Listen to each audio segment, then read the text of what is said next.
তো এই জায়গাটা দেখছো, এটা হচ্ছে এখান থেকে মুক্তিনাথ 3 কিলোমিটার। তো এখানে আমরা একটু রিল ফিল বানিয়ে নিলাম।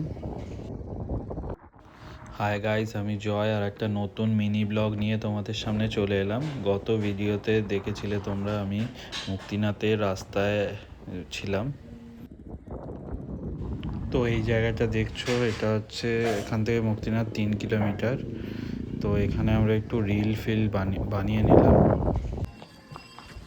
তো এই হচ্ছে মুক্তিনাথ টেম্পলের এন্ট্রান্স। তো এখানে একটা সিঁড়ি আছে, অনেকটা উপরে আমাদের ক্লাইম্ব করতে হবে এখন।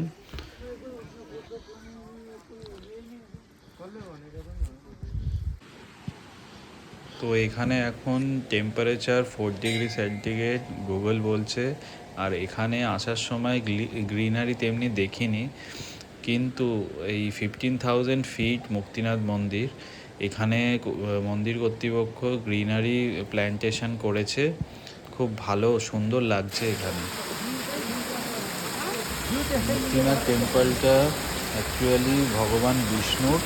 তো এই জলরাশিগুলো দেখছো, এগুলো পুরো ডিরেক্ট ঝর্ণা থেকে আসছে। প্রচণ্ড ঠান্ডা ছিল সেই সময়।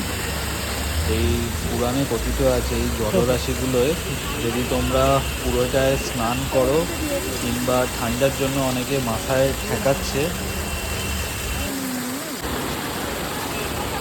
তো এই জলটা ঝর্ণাটা অনেক ওপর থেকে পড়ছে। দেখো এখানে অনেকেই ঠান্ডায় স্নানও করছে। তো দেখেছো অনেক ফরেনাররাও এখানে ভিজিট করে। এই মুক্তিনাথ টেম্পল খুব জাগ্রত এই নেপালের কাছে। তো এই যেসব পুকুর দেখছো, তো এখানে ডুবকি লাগালে নাকি পুণ্য লাভ হয়। আর এই হচ্ছে মুক্তিনাথ টেম্পলের মেন মন্দিরটা। তো এটা 12টার সময় বন্ধ হয়ে যায়। তো তোমরা যখন যাবে তখন এই টাইমটা মাথায় রাখবে। তো আমরা কিছু কারণে দেখতে পারিনি, লেট হয়ে গিয়েছিল। আর এখানে জলে দেখো সবাই ডুবকি লাগাচ্ছে। তো এই আর এখান থেকে অন্নপূর্ণা রেঞ্জটা খুবই ভালোভাবে ভিজিবল ছিল। তো খুবই সুন্দর লাগছিল, এইটার জন্যই আসা। যদি ভিডিওটা ভালো লেগে থাকে একটা লাইক করে দিও, তাহলে আমাদের মোটিভেশন বাড়বে।